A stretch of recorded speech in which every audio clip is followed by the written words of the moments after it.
在尼泊尔西北部一片被雪山环绕的荒凉高原上，有一个鲜为人知的族群——宁巴人。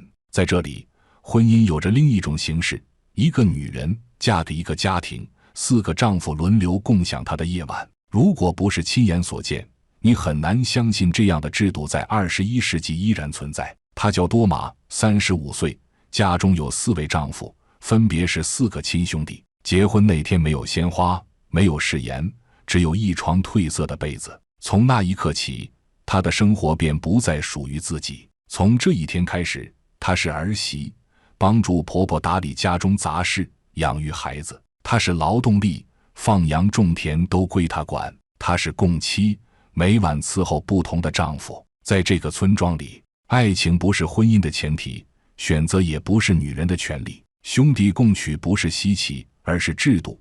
女性不是被娶回家，而是被分配进一个家庭系统，成为集体的妻子、母亲、劳动力。很多外人以为一妻多夫是幸福的平衡，但现实远比你想象的残酷。分配不均，情感压抑，家庭权力失衡，使得女人成为最没有声音也最难逃脱的那个角色。她必须在男人之间保持平衡，在兄弟之间维持和谐，在家庭之间牺牲一切。我们不妨问得直白一点，当一个女人每天为4个男人洗衣做饭，为多个孩子擦鼻涕喂饭，夜晚还要被轮流安排，她到底得到了什么？是幸福，还是麻木？是制度保护下的稳定，还是毫无退路的身不由己？本期我们将带着这些问题，让我们一起走进这个隐藏在雪山之下的村庄，听一听这些共享妻子是如何过完他们的一生的。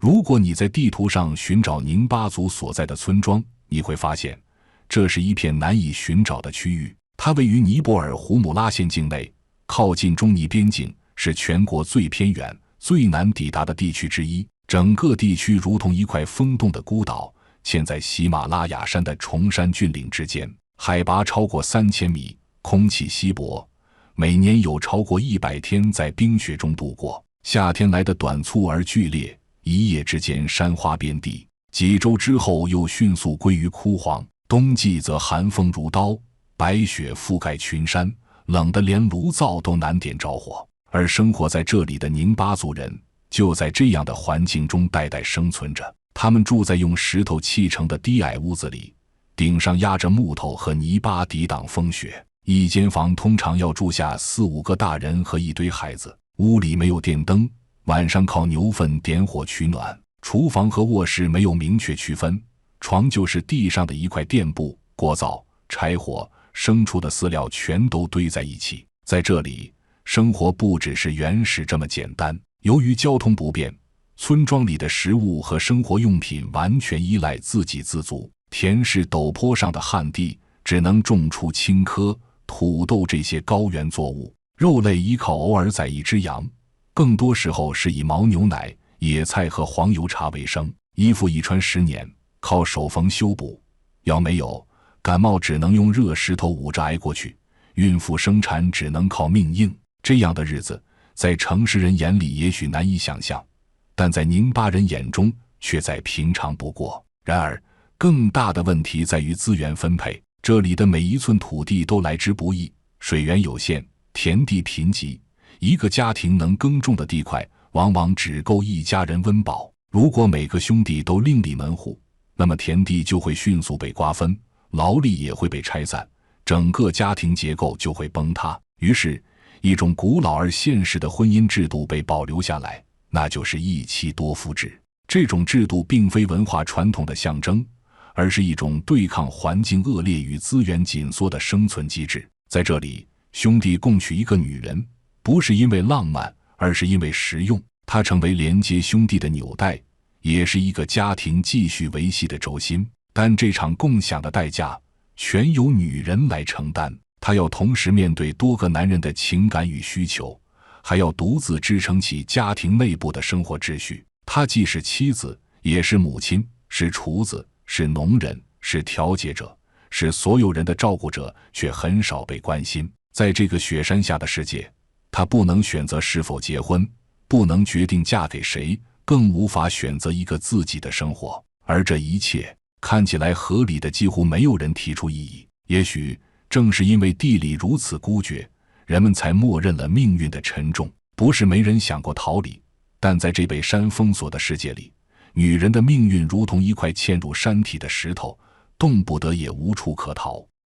在尼泊尔宁巴族的村落里，婚姻从来不是基于爱情的选择，而是一场围绕生存展开的安排。一个女人嫁给多个男人，特别是嫁给一整组兄弟，不是例外，而是默认的规则。人们称这种婚姻制度为兄弟共妻，它在外人听来或许荒唐，甚至难以想象，但在宁巴人眼中，它有着铁一般的逻辑。一个家庭的耕地原本就不多，如果兄弟分别成家，土地会迅速分裂，家庭陷入贫困。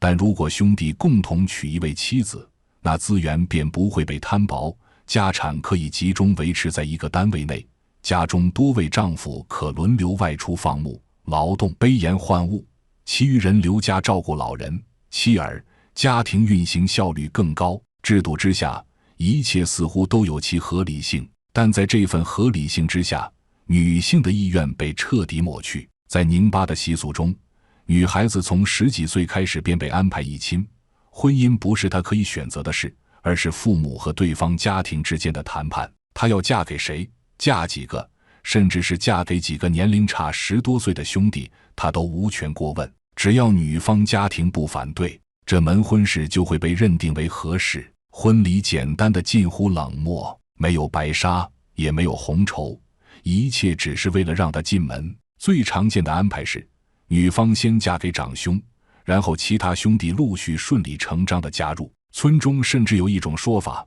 女人是火塘，兄弟们围坐取暖，听起来很温情，但谁也不曾问过，那团火是不是也会被烧尽。婚后生活的安排同样制度化，兄弟之间有排班顺序，按年龄决定谁在某个晚上与妻子同房。这种模式并不浪漫，甚至不被谈论，它只是一项内部默认的调度。但调度的对象是一个活生生的女人，她无法选择自己喜欢的人，也不能决定自己的身体归谁所有。有时候她要面对的是一位比自己大20岁的长兄，有时候则是一位尚不成熟的弟弟。她要压抑情感，维持平衡，确保不让任何一个丈夫觉得自己被冷落。有时她自己都搞不清楚哪个孩子是属于哪个男人的，她也不会去问，因为在这里血缘不是最重要的，秩序才是。这一制度对男人而言是分摊生存压力的工具，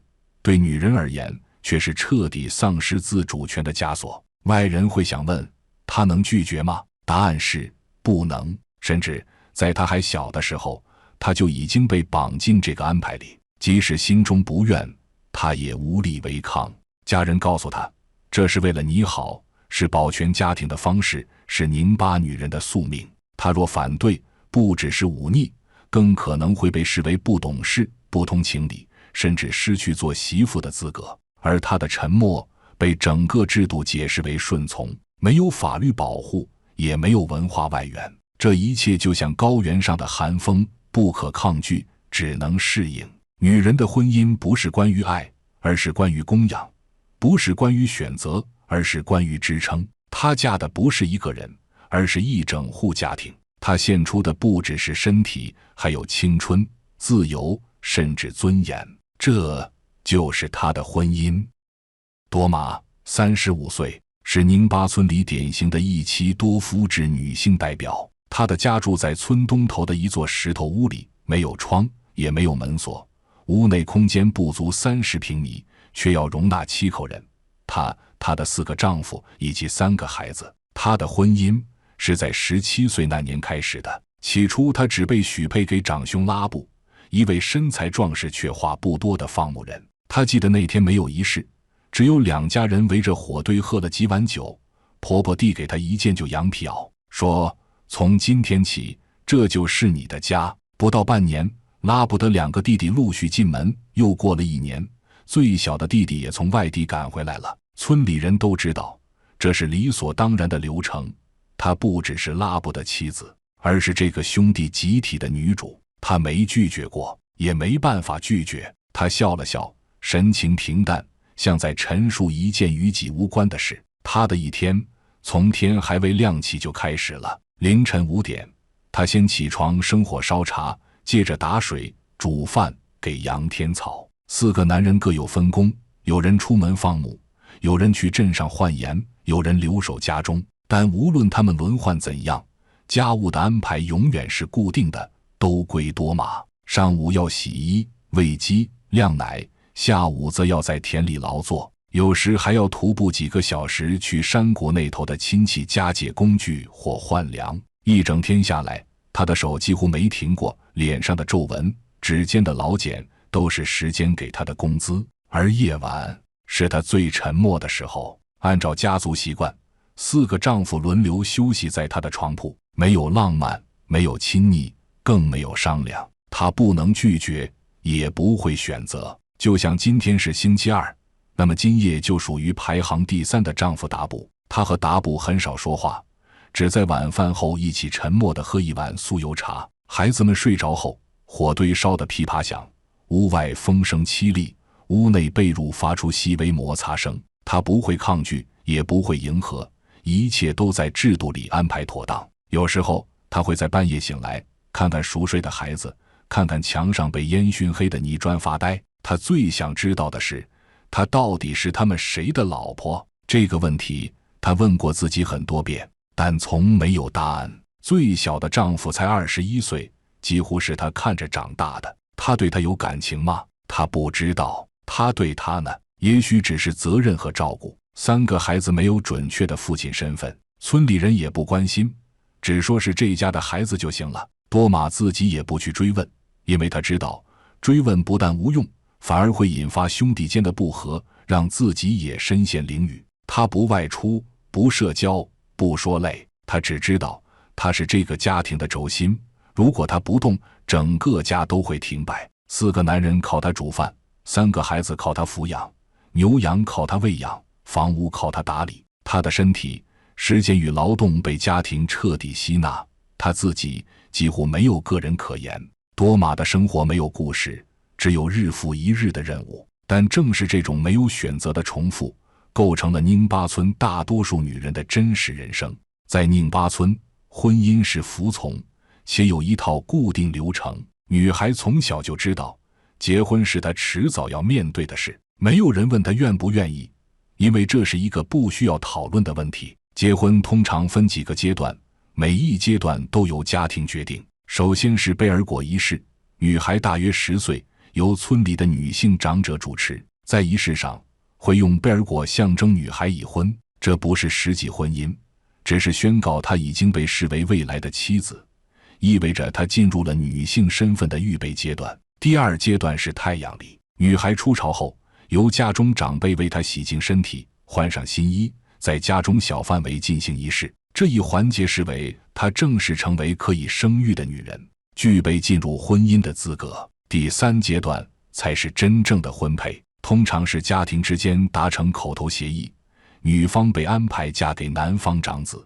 婚礼简单，多数在清晨进行，由父亲或哥哥带她步行前往男方家，没有婚车，也没有热闹仪式。到了门口，长兄接她进屋，送上食物或茶水，就算完成婚礼。接下来的流程没有公开说明，但所有人都心知肚明。随着其他兄弟长大，妻子便逐一成为他们的共同配偶。这没有正式宣布，也没有新的仪式，只要兄弟之间没有异议，这件事就自然发生了。这场婚姻的重点不在于个人情感，而是家庭结构的维持。女人在家庭中的地位很清楚，她照顾全家，是孩子的母亲，是兄弟之间的共同妻子。谁先结婚，谁晚参与，没有明确限制，只要家里需要，婚姻就会按照传统继续下去。制度下，每个人都默认这一切合理，女方没有决定权，婚姻只要得到家长和兄弟的认可，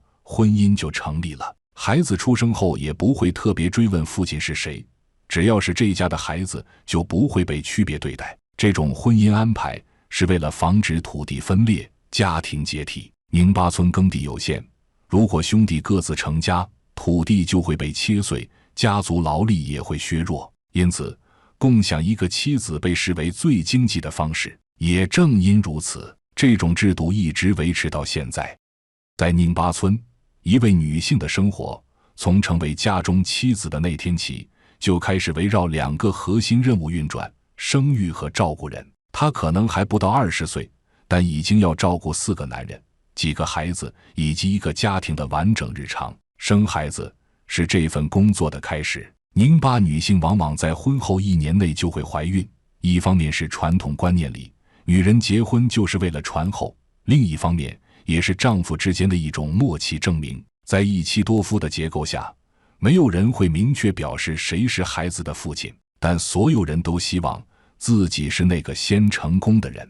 一个女人可能一生要生6到10个孩子，她不会有产假，也没有医疗资源，村里没有医生，多数人只能靠老辈经验接生，若难产，只能看运气。曾有女性在分娩过程中出血过多，但因村外医疗点需2天步行，最终未能熬过当晚。孩子出生后由母亲一人照顾，白天劳作的空档要随时喂奶、换布、哄睡，没有奶粉，没有尿布，没有辅助照护。家里男人虽多，但育儿与家务几乎不会由他们分担。4个丈夫的角色更多是生产者或轮班同房者，不是孩子的主要照顾者。除了抚养，女性还承担所有家务，每天从天亮忙到天黑，要烧水、生火、煮饭、洗衣、割草、喂牲口，有时还要背着孩子在田里干活，回家再继续做饭、缝衣、搓酥油。1年到头几乎没有休息日。冬天屋外结冰，屋里烟熏火燎，她依然得蹲在地上做饭，手被火烤得干裂，脸被烟熏得黝黑。她没有工资，没有分财权。在兄弟间，资源分配由长兄或家中老人决定，女性几乎不被征询意见，哪怕她是家中唯一劳动力，田地怎么分，羊该怎么卖，都不是她说了算。最让人难以开口的是夜晚的轮值制度。兄弟之间有不成文的排班，每人每晚轮流与他同住。有的家庭为了避免争执，甚至设立排班表，他无权选择，也不能抗拒，即便身体不适也要配合。有女性曾因产后身体未恢复，却不得不重新接待丈夫。若有一人觉得自己被冷落，可能引发兄弟矛盾，甚至家庭冲突。他的身体不是私有的，是共享的资源。他的情绪也不能太明显，不能偏心，不能回避，不能抗议。他要保持一种对所有人都一样的姿态，以维持家庭的平衡。这不是个别现象，而是制度常态。在兄弟共妻的安排中，女性从来不是决策者，她们只是维护这个结构的纽带，但维系这份结构的代价是她们整个人生。一妻多夫制度看上去像是一种共享婚姻，但宁巴村的家庭结构从来不是平等的。在一个拥有多个丈夫的家庭中，真正的权力始终集中在长兄手中。村中普遍认定，最年长的丈夫是默认的家主，他拥有最早与妻子结婚的资格，是第一位合法配偶，也是其他兄弟的代表。这种身份赋予了他在家庭内部几乎所有重要事务中的决策权。田地怎么分，家畜怎么养，哪位兄弟什么时候可以外出务工，孩子是否接受宗教教育，这些事都由长兄决定。即使其他兄弟有不同意见，多半也会服从。而妻子在这套结构中，地位比任何一位丈夫都低，她被看作家庭运作的一部分，不是参与者，而是执行者。她没有参与分配决策的权利，也无法对家庭方向提出主张。她的劳动支撑着整个家庭，但她的声音却很少被当作意见听取。在这种结构中，甚至她与哪个丈夫同住，也要由长兄排定。晚上谁轮到她，不是她说了算，是长兄安排的。一位村民说得很直白，如果他跟某个弟弟关系好，也不能表现出来，那是对大哥的不敬。这种关系安排下，夫妻之间的感情被制度化压平，即使他在情感上更接近某位丈夫，也要刻意保持距离，否则不仅会引发兄弟矛盾，还可能被视为不守规矩的女人。而如果家庭中某个弟弟想争取更多参与权，情况可能变得紧张。一些年轻丈夫会因为觉得轮不到自己而产生不满，有的会提出分家，但那意味着家产分裂、土地减少，等于否定一妻多夫制度本身。在这种选择面前，多数人最终还是妥协。对女人来说，这种结构更像是夹在多层男性权力之间的夹心层，她不敢偏向任何一个丈夫，也无法独立掌控任何一项决定，哪怕她身体最劳累，付出最多，也只能在听从安排的状态下生活。孩子教育、家中花费、牲畜处理，她都在一线工作，但始终不在表决圈里。甚至当家里遇到变故，比如经济压力过大，有人想出走，兄弟之间起争执，他反而会成为矛盾的调解者，不是因为他有权利解决问题，而是因为他必须维持家庭稳定。家散了，他也无处可去。在多夫结构下，家庭内部表面上多点支撑，实则是一种由长兄主导、兄弟默认、女性服从的等级体系。制度设计让表面上共享的婚姻背后，依旧维持着男性统治的根本框架，而最被剥夺的正是那个看似被多人需要的妻子。她在4个丈夫之间切换角色，却在每一个关系中都无法做主。她被称为家中的核心，却从未真正站在权力中心。所有人的生活因她而运转，但她自己的人生却没有一个属于她的位置。如今宁巴村的山路依旧蜿蜒，田地依旧贫瘠，但有一样东西正在悄然变化，那就是年轻一代的态度。相比他们的父母，今天的年轻人更早接触到外部世界，哪怕村里没有网络，部分家庭依旧通过亲戚带回来的手机、收音机，甚至偶尔的外来访客获取到村外的消息。他们知道城市有学校、有工作、有不同的生活方式，也知道并不是所有女人都要嫁给4个丈夫。在一所偏远的乡村小学里，一位13岁的女孩曾告诉老师，我不要像妈妈那样结婚，我想去镇上工作。她的语气平静，但在宁巴村，这样的表态已经不多见。逃离村庄成为一些年轻人的共识。很多男孩在16、17岁时就开始往外跑，有人去附近市场当搬运工，有人翻过山界偷渡到印度边境打零工。他们可能1年只回家1、2次，有时干脆不再回来。他们不想像父辈一样留在村里轮流共享一个女人，更不想在制度之下争一个轮到自己的位置。对于年轻女性来说，压力更大，但选择也更多。有些女孩通过就读外地学校获得机会，嫁到别的村子，甚至远离宁巴族的婚姻结构。也有人被带出村庄，成为外地家庭的帮工、保姆、饭馆服务员。他们工资微薄，但却第一次真正掌握了属于自己的钱。他们的理由很直接，不想过跟母亲一样的生活。母亲的一生在他们眼中早已写好剧本，从婚姻到生育，从早起劳作到夜间排班，没有选择，也没有改变。而他们想跳出这个剧本，哪怕结果未知。也正因如此，宁巴村的婚姻制度正在面临一场前所未有的断代危机。一些家庭的长子到了娶妻年龄，却苦于找不到愿意接受多夫制的女性。村中女孩子越来越少，很多家庭不得不将希望寄托于外地媒人，但外地女人往往拒绝这种婚姻安排，或者嫁进来后很快选择离开。此外，教育的普及也在慢慢冲击传统逻辑。这类问题过去没人问，现在越来越多的年轻人敢于说出来。当然，改变并非一蹴而就，多数长辈依旧坚持传统制度。有人认为这是祖先留下的智慧，也有人担心一旦制度崩溃，家庭经济将失衡，田地会被分散，家族结构将难以维系。但裂缝已经出现，当传统的制度面对现实的反问，当年轻人逐步从制度中抽身，这种婚姻模式的未来也变得不再确定。宁巴村正在慢慢变得不同，但变得怎样还没人知道。长视频制作不易，欢迎大家关注、点赞、收藏，我们下个视频更精彩。